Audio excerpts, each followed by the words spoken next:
안녕하세요. 김철 목사입니다. 오늘은 이제 구약과 신구약 중간사를 지나 이제 신약의 부분으로 들어가는 시간을 가지겠습니다. 예수님의 탄생 부분을 공부할 텐데요. 그 공부를 하기에 앞서 보너스로 은혜 언약과 쌍무 언약을 통으로를 살펴보겠습니다. 하나님께서는 아브라함에게 땅의 모든 족속이 너로 말미암아 복을 받을 것이라 은혜를 주시면서 약속해 주셨습니다.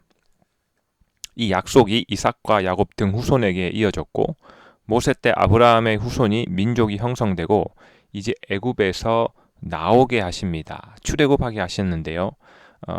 시내산의 이후 도착해서 하나님께서 세계가 다 내게 속했다고 하시면서 나는 너희의 하나님이 될 테니 너희는 제사장 나라 거룩한 백성이 되어라고 하셨습니다. 이에 백성들이 좋다라고 응답했고 하나님께서 십계명을 내려주시면서 이후 613가지 법을 또 내려주시면서 이 법을 잘 지키면 복을 받고 잘 지키지 못하면 징계 1, 2, 3단계를 받을 것이라고 하셨습니다. 쌍방 간의 언약인 쌍무 언약을 맺었던 것입니다. 그런데 언약을 맺은 지 얼마 채 되지 않아 이스라엘 백성들은 금송아지 우상을 세워서 하나님을 배신하는 사건으로 이 언약을 깨질 위기에 밀어넣게 됩니다. 그러나 이 모세의 중보로 말미암아 하나님께서 용서해 주시고 은혜를 베풀어 주셔서 이들이 살아남게 되고 이후 하나님의 은혜로 성막까지 완성하고 제사장 나라가 다 세팅된 뒤에 광야로 나서자마자 또한 가데스 바네아에서 정탐을 마치고 그 적군이 너무 세 보이니 다시 애굽으로 돌아가자는 결정을 내림으로 또 한 번 제사장 나라의 그 언약의 위기가 찾아오게 됩니다. 그러나 이번에도 모세의 중보로 말미암아 이들이 또 하나님의 은혜를 입어 살아남을 수 있었습니다. 이후 여호수아를 통해서 가나안 정복과 분배를 또 잘 할 수 있었고 다윗 때에 와서는 다윗이 성전을 짓겠다는 이 도발적인 상상을 함으로 하나님께 구했더니 허락하시고 다윗과 후손에게 영원한 왕위를 또 약속해 주셨습니다. 일컬어 다윗 언약이라고 하는데요. 그럼에도 불구하고 이 솔로몬 이후 나라가 남북으로 나뉘게 되고 북이스라엘은 하나님의 율법을 지키지 못합니다. 즉 모세 언약을 지키지 못했던 거고 그러므로 멸망하게 되고 이후 남유다 역시 제사장 나라의 3단계 처벌인 포로 즉 율법을 지키지 못해서 바벨론 포로로 끌려가는 상황에 닥치게 됩니다. 이때 하나님께서는 이들을 끝내 버리시지 않으시고 바벨론에서 70년을 보내게 하시면서 그 기간에 징계도 받고 또한 동시에 교육을 받게 하셨고 또 땅도 제사장 나라의 법대로 안식을 시키시면서 그러니까 900년간 안식년을 지키지 않았는데 희년을 지키지 않았는데 또 그것을 몰아서 한꺼번에 지키시게 하는 것이죠. 제사장 나라를 튜닝하기 위해서 이제 도구로 바벨론을 선택하셔서 바벨론 제국을 수명을 70년 그러니까 그들이 지키지 못했던 안식일의 수에 맞춰서 70년을 제국 수명까지 결정하시면서 이들을 교육하시고 징계하시고 이제 안식을 시키십니다. 이때 예레미야를 통해서 이들이 모세 때의 쌍무 언약의 한계를 느끼고 은혜 언약으로 긍휼을 깨달아 이 돌 같은 마음을 제거하고 살처럼 부드러운 마음이 되게 하는 이 옛 모세 언약과 같지 않은 새로운 언약, 새 언약을 맺을 것이라 말씀하십니다. 즉 새 언약을 예고하시는 것인데요. 이후 말라기에서 엘리야를 보내기로 이제 하나님께서 약속하시면서 그가 사람들의 마음을 아버지에게로 돌이킬 것이라 말씀하셨습니다. 이후 신구약 중간사를 지나서 세례 요한이 등장했는데 이 세례 요한이 하나님 나라가 가까워 왔으니 마음을 돌이키라고 외쳤고 하나님께서 이 세례 요한을 구약에 약속한 이 예수님께서 엘리야라고 찝어서 말씀하십니다. 드디어 예수님께서 마지막 6월절 날 첫 번째 성찬식을 제정하시면서 꼭 집어서 이것은 새 언약이라 표현하셨는데요. 예수님께서 하나님의 어린 양으로 대제사장이 되셔서 직접 제사를 집례하심으로 말미암아 십자가를 믿는 자마다 용서받게 되고 그들의 죄가 용서받게 되고 하나님의 자녀가 되는 권세를 주시게 됩니다. 즉 예수님의 십자가상에서 다 이루었다. 새 언약을 성취하셔서 인생들을 하나님 앞으로 올 수 있는 새 길을 내셨다는 그 이야기가, 옛 언약 한계가 있는 옛 언약으로 하지 않고 모세 언약으로 하지 않고 새 언약 십자가를 믿는 자마다 용서할 수 있는 그 새 길을 내셨다는 이야기가 그 하나님의 언약의 큰 줄기로 재미있고 정말 감동적이게 이 성경에 기록되어 있겠습니다. 자, 이제 성경의 분위기를 먼저 크게 살펴볼 것인데요. 이제 5번째 분위기로 들어오게 됩니다. 먼저 첫 번째 분위기인 모세 오경은 제사장 나라 셋업 분위기였고, 그리고 이후 왕정 500년은 제사장 나라를 두고 왕과 선지자의 대립 또는 협력 분위기였고, 페르시아 7권은 제국의 도움 속에서 제사장 나라를 회복하고 또 실현해 나가는 분위기였고요.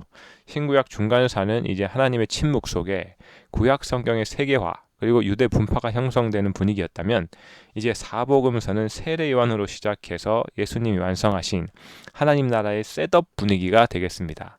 각종 비유를 들어 농부나 어부나 누구나 쉽게 하나님 나라를 가르쳐 주신 이 예수님께서 결국 십자가로 하나님 나라를 시작하시는 그 이야기를 크게 생각하시면서, 분위기를 생각하시면서 계속해서 공부해 보도록 하겠습니다. 이제 우리는 예수님의 탄생 이야기를 계속해서 공부하도록 하겠습니다. 우리가 신약의 첫 번째 책인 마태복음을 펴면 아브라함과 다윗의 자손 예수 그리스도의 계보라라고 시작합니다. 구약의 이야기와 신약의 전반적인 모든 이야기를 한 묶음으로 3명의 이름에 담아냈는데요. 이 표현의 시작으로 계속해서 족보로 이어집니다. 역대기에 족보가 나와 있는데 이것을 역대기 족보라고 하는데, 이 족보는 창세기 1장부터 다윗 가문까지의 족보를 기록해 놓았습니다. 이 역대기 족보에 기초를 두고 마태가 창세기 12장 아브라함의 이야기로 시작해서 구약 성경 1500년의 구약 이야기를 담아서 예수님까지 2000년의 시간 이야기를 이제 족보에 담아내게 됩니다. 이 족보 이야기의 특징은 아브라함과 다윗의 자손 예수 그리스도의 계보입니다. 이 아브라함은 민족 공동체를 상징하는 대표적 인물입니다. 그러니까 민족을 상징합니다. 다윗은 다윗하면 나라의 통치의 상징을 담고 있는데요. 즉 민족 공동체와 통치, 즉 나라가 담고 있는 것들인데, 아브라함을 시작으로 민족이 형성되었고 이후 그의 후손들을 통해 제사장 나라를 하나님께서 셋업하시고 예수님께서 십자가를 통해 하나님 나라를 여셨는데, 이 나라 이야기 안에 통치가 있는데 그 통치를 다윗을 대표로 들어서 담고 있다고 크게 정리하시면 되겠습니다. 즉 예수 그리스도 안에 모든 민족과 모든 나라의 통치 이야기, 또 모든 나라가 다 담겨 있다라고 이야기하는 것입니다. 그러니까 제사장 나라, 거기에 끼어가는 제국의 변동, 하나님 나라 모두 포함해서 예수 그리스도 안에 모두가 담겼다. 이것을 마태복음 1장 1절에서 이미 우리들에게 말해주고 있겠습니다. 자, 족보로 들어가 보면 마태가 여인들의 이름도 담아 놓습니다. 다말, 라합, 룻, 우리아의 아내 바세바, 마리아입니다. 그런데 왜 바세바만 우리아의 아내라고 기록했을까요? 다말과 룻도 누구의 아내라고 이렇게 기록하면 다름이 없는데, 다말과 룻에게는 남편의 이야기를 사용하지 않고 다윗의 경우에만 사용했습니다. 이것은 마태의 의도가 있는데요. 다말은 인생 전체를 통해서 부끄러운 일이 있었습니다. 며느리 다말이 창녀로 위장해서 유다와 동침한 사건이 있었기 때문인데, 그렇게 유다는 며느리만큼 사실 부끄러운 이름도 없었을 것입니다. 그러나 마태는 그 여인의 이름을 사용할 뿐 다말이 유다의 며느리였다는 것은 생략하고 갑니다.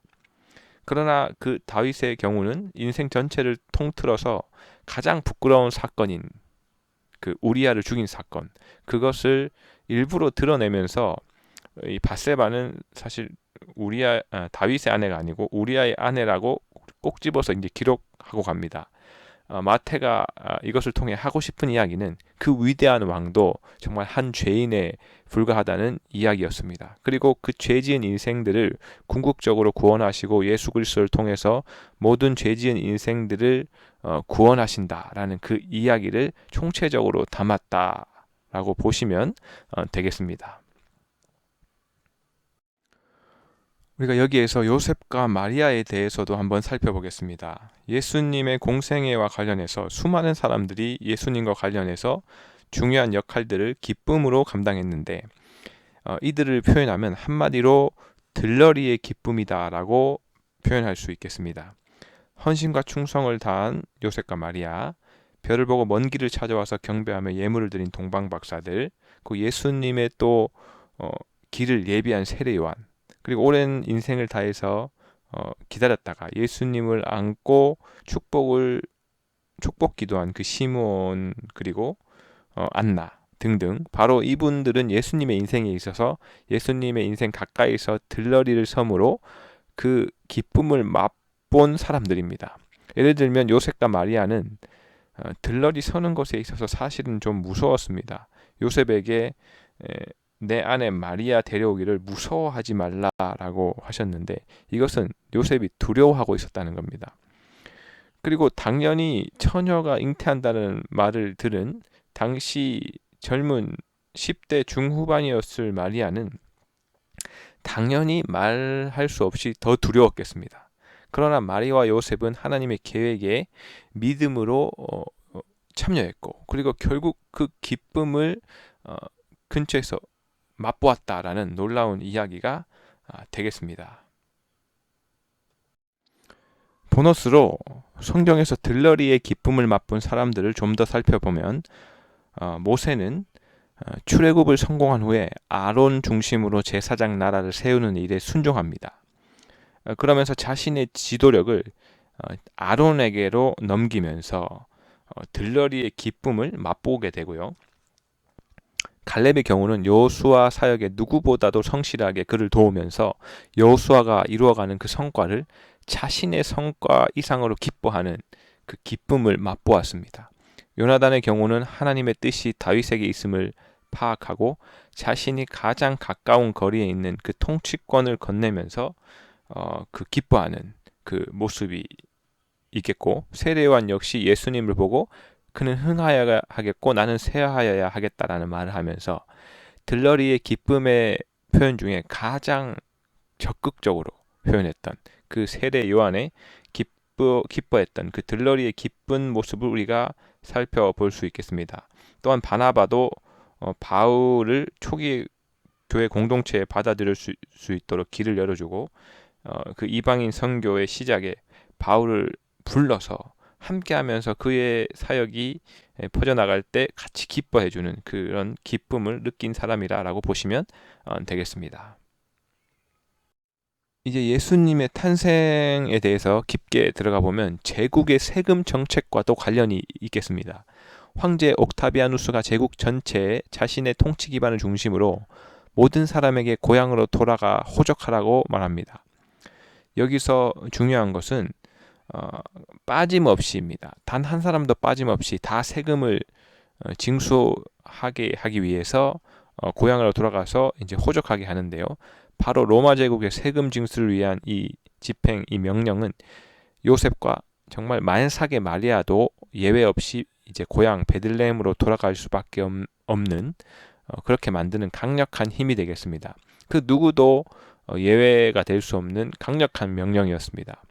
또한 그 로마 제국의 세금 정책에 들어가 보면 세리들도 등장하고 이제 로마의 세금을 바치는데 이용되는 이 사람들이 등장합니다. 세리마테, 세리삭교 등.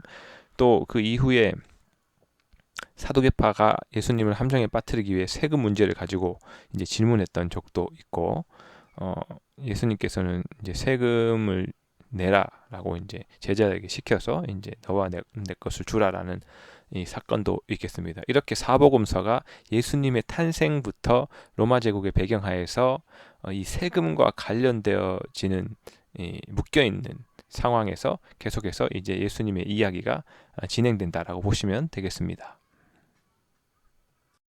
이어서 예수님의 탄생과 관련한 헤롯의 명령 부분입니다. 처음 헤롯의 명령은 제사장들과 서기관을 불러서 유대인의 왕이 어디서 태어나겠는지 알아보라는 것이었습니다. 이들이 문건을 살펴서 미가서에 따라서 메시아는 베들레헴이라는 곳에서 태어난다고 찾아내게 되고, 이것을 이 정보를 이제 동방 박사들에게 건넸습니다. 그리고 이 소중한 정보를 주었으니 동방 박사들은 너희들은 베들레헴에 가서 유대인의 왕 탄생 지역을 구체적으로 찾고, 찾으면 헤롯이 나에게도 알려달라라고 합니다. 그러면 나도 가서 경배하겠다라고 하는데, 이 헤롯의 도움을 받은 동방 박사들은 처음엔 이제 굉장히 기뻤습니다. 그런데 이 소식을 알리러 헤롯에게 가는 도중에 천사들이 그 동방 박사들의 옆구리를 툭 치면서 가지 말라고 합니다. 그제서야 이 동방 박사들의 헤롯의 계획을 깨달았는데요. 그래서 동방 박사들이 헤롯을 피해가자 헤롯이 동방 박사들에게 속은 줄 알고 심히 화가 납니다. 그래서 그 시간 이후로 영아들을 살해할 명령을 내려버립니다. 그때를 기준으로 2살 기준으로 그 아래는 다 죽이라는 끔찍한 명령을 내리게 됩니다. 또 우리 예수님의 베들레헴 탄생 이야기로 또 깊숙이 들어와 보면, 첫 번째는 황제 옥타비아누스가 세금 징수를 위해서 마리아와 요셉을 베들레헴으로 보냈다는 사실이고, 두 번째는 헤롯이 유대인의 왕의 이 탄생을 막기 위해서 헤롯은 동방 박사들과 자신의 자객들을 그 지점에 보냈다는 것입니다. 그런데 바로 그 지점에 우리 하나님은 인류를 구원하기 위해서 그의 아들을 바로 그 시점에 베들레헴, 즉 진정한 통치의 그림을 그린 다윗의 출생지죠, 거기에 예수님을 탄생시켰다는 놀라운 사실이 되겠습니다. 결국은 이 마리아와 요셉은 천사의 도움으로 베들레헴을 피해서 다른 곳으로 옮기게 되고, 이때 헤롯의 자객이 도착해서 얼마간의 시간이 지난 후 천사의 도움과 베들레헴에서 무슨 일이 있었는지 알게 된 마리아와 요셉은 헤롯의 아들이 통치하는 곳으로 가기가 너무 무서웠다는 겁니다. 그래서 나사렛으로 가게 되는데요. 이 나사렛으로 옮겨가서 우리 예수님이 나사렛이라는 사람이라는 오래된 이 선지자들의 내용을 성취하게 되는 놀라운 이야기가 되겠습니다. 이후 이제 예수님은 마리아와 요셉의 도움을 지속적으로 받아서 매년 6월절 명절에 함께 예루살렘 성전에 올라가서 듣기도 하고 묻기도 하시는 가운데 예수님의 지혜가 자라게 됩니다. 이렇게 예수님은 예루살렘 성전이 내 아버지의 집이다라고 느끼시면서 예루살렘 성전과의 친숙함을 만들어 가시면서 어느덧 30살에 이제 30살에 이르게 되겠습니다.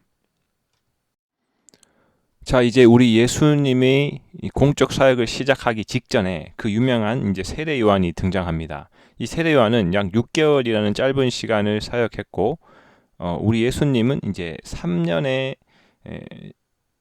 공생애의 사역을 하셨습니다. 이 세례 요한의 메시지는 심판이 가까웠으니 회개하라라는 거였고, 회개의 물세례를 주었다면 예수님 역시 하나님의 통치가 가까웠으니 회개하고 나를 믿으라라는 메시지를 던지시면서 불과 성령의 세례를 줍니다. 즉 마음을 돌이키라는 것이었고, 자녀의 마음 속에 아버지의 마음을 깨닫게 하고 그 앞에 서게 하는 그 외침이었다라고 보시면 되겠습니다.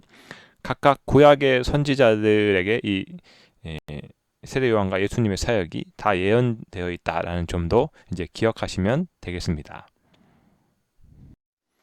여기에서 이제 세례 요한이 바라보는 예수님에 대해서 이제 살펴보도록 하겠습니다. 세례 요한은 예수님을 약 5가지 정도로 바라보게 됩니다. 먼저 예수님을 세상죄를 지고 가는 하나님의 어린 양이다라고 봅니다. 출애굽 때 6월절 어린 양을 기억하면서 세례 요한이 향후 예수님의 사역이 어떻게 되는지, 즉 보혈의 피를 십자가에서 흘릴 것을 세례 요한이 미리 보고 예수님의 사역의 모습을 미리 표현합니다. 뿐만 아니라 나보다 이제 능력이 많으시다라고 하면서 나는 그의 신을 들기도 감당치 못하겠노라라고 예수님을 높입니다. 사실 세례 요한이 대단했는데요. 광야에 섰을 때 세례 요한을 보기 위해서 사람들이 많이 왔고, 세례 요한은 사람들에게 이 핵심을 지적해서 회개를 촉구했습니다. 그런 세례 요한에게 예수님이 다가가시자 아예 땅에 엎드려서 나는 저 예수님의 신을 들기도 감당치 못한다고 이제 예수님을 높이고 표현한 사실이 이제 기록되어 있겠습니다. 세 번째로는 타작마당을 정하게 할 것이다 라는 이 부분이 우리 예수님께서 모든 것을 공평하게 만드셔서 심판하실 것이다 라는 이 부분을 세례 요한이 표현한 것이고요. 네 번째로는 그 성령의 세례를 베푸셔서 베푸실 것이다. 자기는 물로 베푸시지만 성령의 세례를 베푸실 것이다 라고 표현했고, 마지막으로는 그는 하나님의 아들로서 흥하여야겠고 자기는 이제 세워여야 할 것이다 라고 예수님을 또 높이면서 자신을 낮췄다라는 사실이 되겠습니다.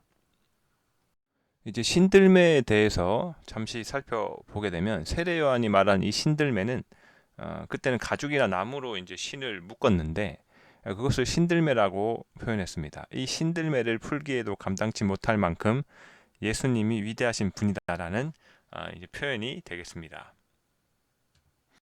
계속해서 세례 요한에 대한 예수님의 평가를 살펴보면 말라기 기록에서 오리라 한 엘리야가 곧 이 사람이다, 세례 요한이다 라고 말씀하셨고, 이사야를 통해서 내 앞에서 내 길을 준비하리라 한 것이 또 이 사람이다 라고 말씀하셨습니다.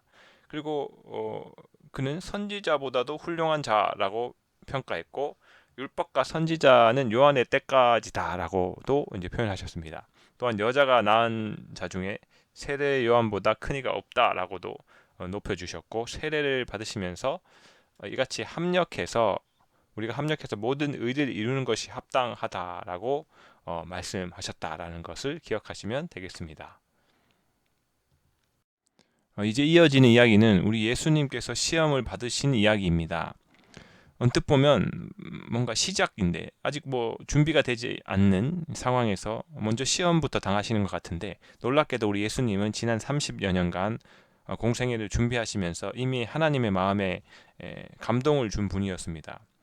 이제 시험을 당하신 것인데 그 시험은 사실은 40일 금식 기도였습니다. 결국 그 모든 구약 성경의 기록으로 사실 사탄을 이기셨다는 결론이 되겠습니다. 내용이 모두 신명기에 기록된 말씀으로 이 사탄의 시험을 말씀으로 이기셨습니다. 사람이 떡으로만 살 것이 아니요 하나님의 입으로 나오는 모든 말씀으로 살 것이라. 기록되었으되 주 너의 하나님을 시험하지 말라. 또 기록되었으되 주 너의 하나님께 경배하고 다만 그를 섬기라 라는 이 기록으로 시험을 이기셨다, 말씀으로 이기셨다는 놀라운 이야기가 되겠습니다. 이 기도 부분은 이후 성경과 기도 시간에 또 자세히 살펴보는 시간을 가지도록 하겠습니다. 자, 그렇다면 시험과 관련해서 우리 하나님께서 하나님의 사람들을 과연 시험하시는가에 대해서 살펴보면 답은 그렇습니다. 시험하십니다. 아브라함을 하나님께서 시험하셨습니다.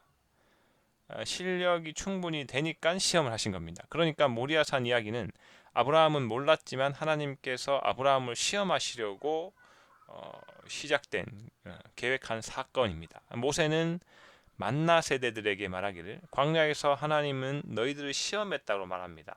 너희를 낮추시며 너희를 시험하사, 그러니까 너희 마음이 어떠한지 명령을 지키는지 지키지 않는지 알려고 시험하셨다라는 말을 하고 있고요. 또 욥도 하나님의 시험입니다. 물론 욥의 생명은 건드리지 말라라고 이제 하면서 하나님의 하늘의 보석을 만들기 위한 이 시험했다는 이야기가 욥기에서 펼쳐져 있고, 그리고 이제 예수님께서 시험을 받으러 이제 광야로 나가신 이야기인데, 우리 하나님께서 하나님의 사람들을 안고 시험하셔서 더 깊게 더 위대한 하나님의 사람으로 세워가는 이야기들이 우리 성경에서 기록되어 있고 우리 손에 들려 있겠다라고 보시면 되겠습니다. 자, 우리는 사복음서의 시작 부분인 예수님의 탄생 이야기를 살펴보았는데요. 다음 시간에는 우리 예수님께서 어떻게 하나님의 심장을 품고 이 이야기를 진행해 가시는지 그 공적 사역 이야기를 본격적으로 들어가 보도록 하겠습니다. 기대하십시오.